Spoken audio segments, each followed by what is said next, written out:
Masechet Brachot résumé du Daf Mem Dalet.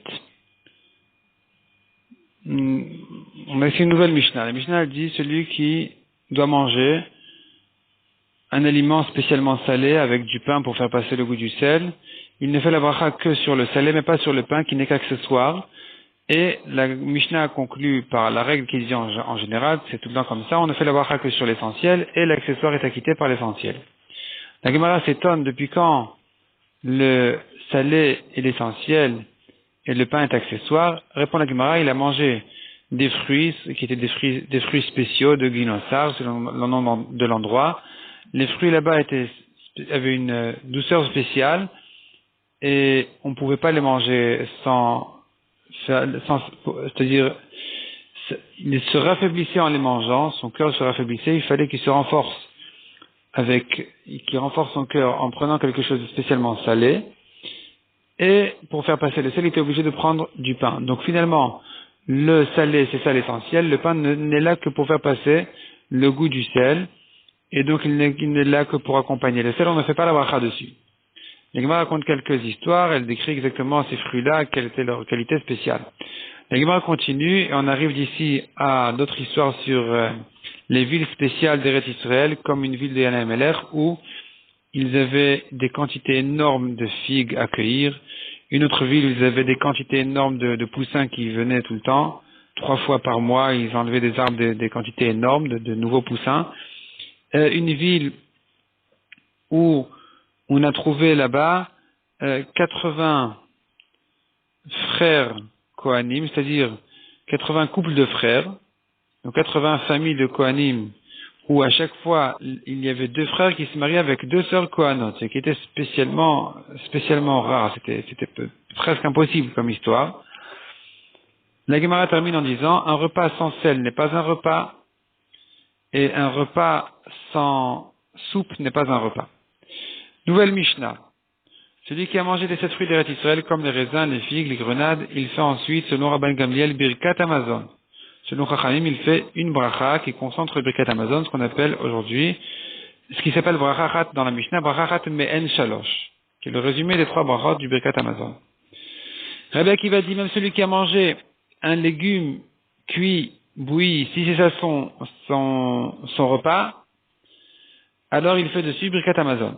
Celui qui boit de l'eau à sa soif, il fait dessus chez Akol, selon Rabbi Tarfon, il fait Boré Nefashot Rabot avant de boire l'eau. La Gemara ramène des psukim, l'explication de la machloket entre Rabban Gamliel et Chachamim, à savoir, est-ce qu'il faut faire Birkat Hamazon après les 7 fruits d'Eretz Israël? En réalité, ça se rapporte sur le pasuk, quand la Torah nous ramène tous les 7 fruits d'Eretz Israël et qu'elle termine en disant, tu mangeras, tu seras rassasié, tu feras Birkat Hamazon, se pose la question, est-ce que ça se rapporte sur tous les 7 fruits ou bien que sur le pain? La Gemara ensuite cite toute la bracha de Alamichia et de Alapérot qu'on dit après manger des gâteaux ou bien les 7 fruits d'Eretz Israël. Si on a mangé les fruits d'Eretz Israël, donc pas l'espèce en dehors d'Eretz Israël, mais des fruits qui ont poussé en terre d'Israël, à la fin de la bracha, on termine par Alperotea, et si on les a mangés alors qu'ils ont poussé à l'étranger, en dehors d'Eretz Israël, on terminera la bracha par Alaperot. Ensuite, l'Agma ramène la bracha à faire sur les œufs, la viande, on commence par Sheakol, et après en terminant on fait la bracha de Boré Nefashot. Sur les légumes, on a une machloket, est-ce qu'il faut faire une bracha de Boré Nefashot, ou bien quand on a terminé, on n'a pas besoin du tout de faire de bracha.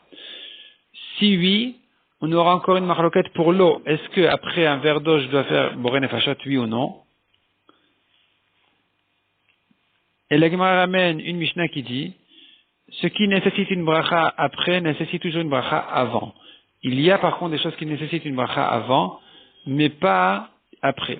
La Gemara explique que ça se rapporte soit sur les légumes, d'après celui qui dit qu'il n'y a pas de bracha ensuite, après avoir mangé les légumes, soit sur l'eau, selon celui qui pense qu'on ne fait pas Boré Nefashot après boire de l'eau, celui qui dit qu'on fait 8 Boré Nefashot. Donc comment est-ce qu'il va expliquer cette Mishnah qui dit que nous avons des choses qui demandent une bracha avant mais pas après?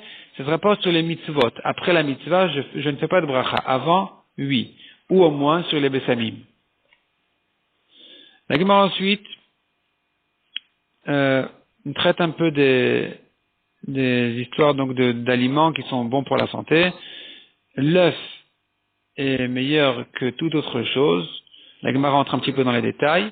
La Gemara ensuite reprend ce qu'on a vu dans la Mishnah, que celui qui a mangé un légume, si c'est ça sa nourriture, d'après Rabbi Akiva, il doit faire dessus Birkat Amazon. La Gemara explique qu'il s'agit d'un trognon de chou. La Gemara continue à traiter toutes sortes d'aliments qui sont bons et pourquoi ils sont bons. Donc elle ramène une braïta qui dit l'arat c'est bien pour les dents, mauvais pour les intestins. Créchine, c'est une sorte de plante qui est mauvais pour les dents et bien pour les intestins. Tout légume cru, il n'est pas bon, à jeun, la Gemara donne dessus des précisions. Ce qui est petit, donc avant sa croissance, ce qui n'a pas encore poussé correctement, c'est aussi mauvais. Tout âme, c'est-à-dire un aliment qui vient du vivant, apaise l'âme, c'est bon. Ce qui est proche du cou de la bête, donc c'est aussi bon. La viande, prendre la viande de l'endroit de la shrita, c'est aussi bien pour la santé. Le chou, il est bien, aussi bien, selon la maskana de la Gemara, pour la santé. D'abord, et ça nourrit, et ça guérit. Les épinards, ça guérit. Malheur au ventre, dans lequel est passé des navets. La Gemara donne quelques précisions là-dessus aussi. Dans quel cas, ça peut être bon quand même. Ensuite, la Gemara ramène encore une braïta qui dit, à la fin du daf, un petit poisson salé, il peut être dangereux à certaines dates du mois, qui sont le 7, le 17 et le 27, ou le 23 du mois. Mais s'il a bien été cuit, la Gemara là-dessus aussi rajoute quelques petites précisions. S'il a bien été cuit, il n'y a pas de problème. S'il a pris ensuite de la bière, de l'alcool, ça va aussi, il n'y a pas de problème non plus. Ensuite, la Gemara reprend ce qu'on a vu sur l'eau. Celui qui boit de l'eau à sa soif, il doit faire dessus une bracha avant. Qu'est-ce qu'on a voulu dire par à sa soif? Ça vient, dit la Gemara, ça vient exclure le cas de quelqu'un qui a pris de l'eau non pas parce qu'il avait soif, mais pour avaler, il avait avalé quelque chose de travers, il voulait l'avaler, donc il a pris de l'eau, et là il n'avait pas soif, il n'a pas profité de l'eau, il n'a pas de bracha à faire avant l'eau.